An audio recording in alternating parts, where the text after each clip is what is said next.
الشاحنات الثقيلة MAN TGS أو ما يسمى ببوالور. سنقوم الآن بشرح مفصل كيف نقوم بتركيب جهاز الGPS. سنقوم بالكشف على الأسلاك التي سنقوم باستعمالها. السلك البني فهو السالب، والسلك الوردي فهو ignition، السلك الذي يأتي فيه الكهرباء عند تدوير المفتاح. والسلك الأبيض فهو السلك الذي يأتي فيه الكهرباء زائد 24 فولت مباشرة من البطارية.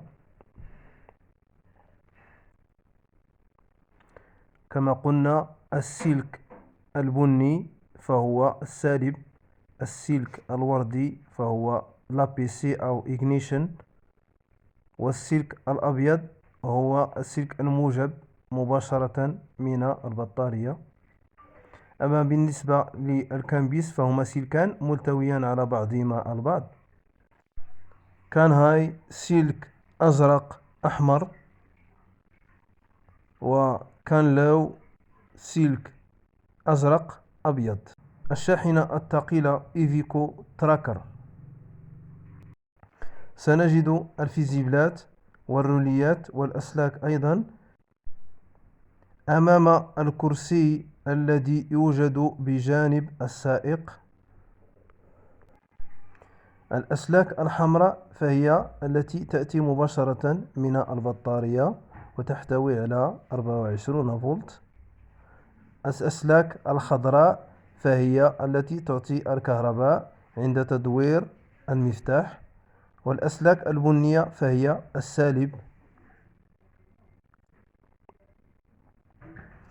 أما بالنسبة للبريز OBD يوجد في الأسفل تحت الفيزيبلات.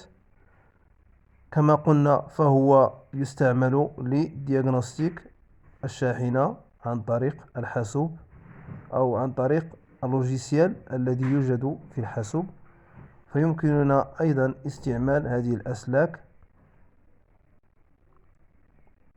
هنالك سلك أحمر مباشرة من البطارية، والسلك البني مباشرة فهو السالب. أما السلك الأخضر والأبيض فهما أسلاك الكامبيس. الشاحنة سكانيا 380. دائما على يمين الشاحنة على مستوى الطابلو نجد الفيزيبلات والروليات. نقوم بقلب هذه اللوحة للكشف على الأسلاك. الأسلاك الحمراء كما قلنا فهي مباشرة من الباتري 24 فولت. الأسلاك البنية فهي لابري كونتاك عند تدوير المفتاح تعطينا الكهرباء. الأسلاك السوداء فهي سالبة تأتي مباشرة من هيكل الشاحنة. كما قلنا الأسلاك الحمراء فهي زائد 24 فولت، والأسلاك البنية EGN أو ignition يأتي فيها الكهرباء مع تدوير المفتاح. الأسلاك السوداء فهي السالب. الأسلاك الخضراء يأتي فيها الكهرباء عند تشغيل المحرك. الشاحنة الثقيلة رونو بريميوم. بالنسبة لهذه الشاحنة أيضا نجد الأسلاك على يمين الشاحنة أمام الكرسي الذي يوجد بجانب السائق.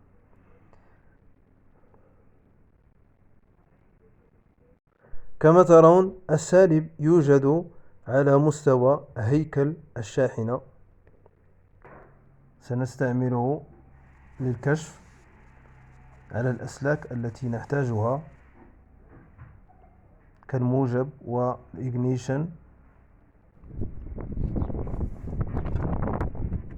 سنقوم بتدوير المفتاح للكشف. فطريقة الكشف هي سهلة جدا. نضع الطرف الكاشف على السالب أو هيكل السيارة أو الشاحنة، والطرف الآخر نقوم بالكشف به مباشرة على الأسلاك التي نريدها.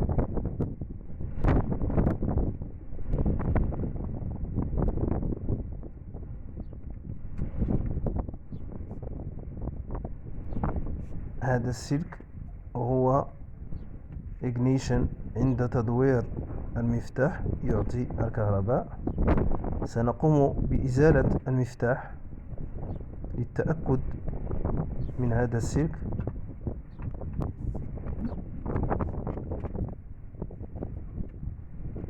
عند إزالة المفتاح يجب أن ينطفئ المصباح كما ترون، فهو ينطفئ. عند تدوير المفتاح يشتعل. يجب أن يبقى الكهرباء على مستوى هذا السلك عند تشغيل المحرك. هذا هو السالب الذي سنستعمله على هيكل الشاحنة. سنقوم بإعادة الكشف. هذا السلك هو الذي يأتي مباشرة من البطارية.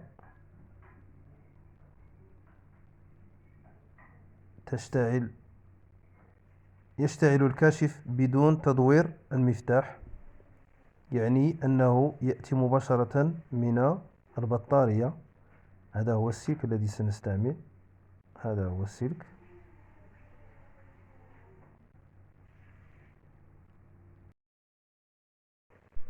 هذا السلك نجده على مستوى الكونيكتور الأخضر كما ترون في الصف الذي يوجد على اليمين. إذا قمنا بالعد من الأعلى نجد هذا السلك في رقم 6.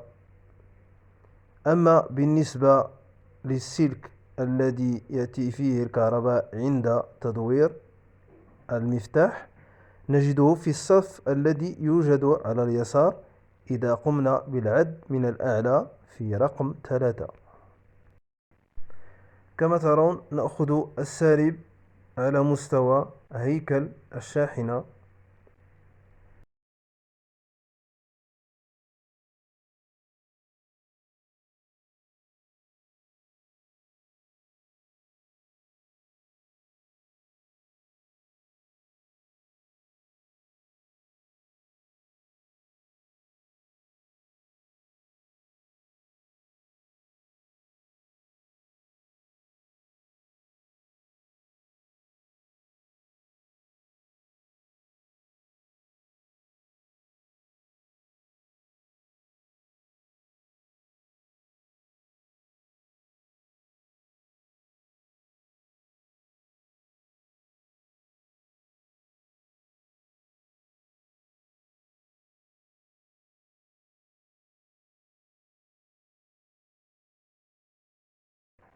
لا تنسوا تدعمونا بالاشتراك والضغط على الجرس. والسلام عليكم ورحمة الله.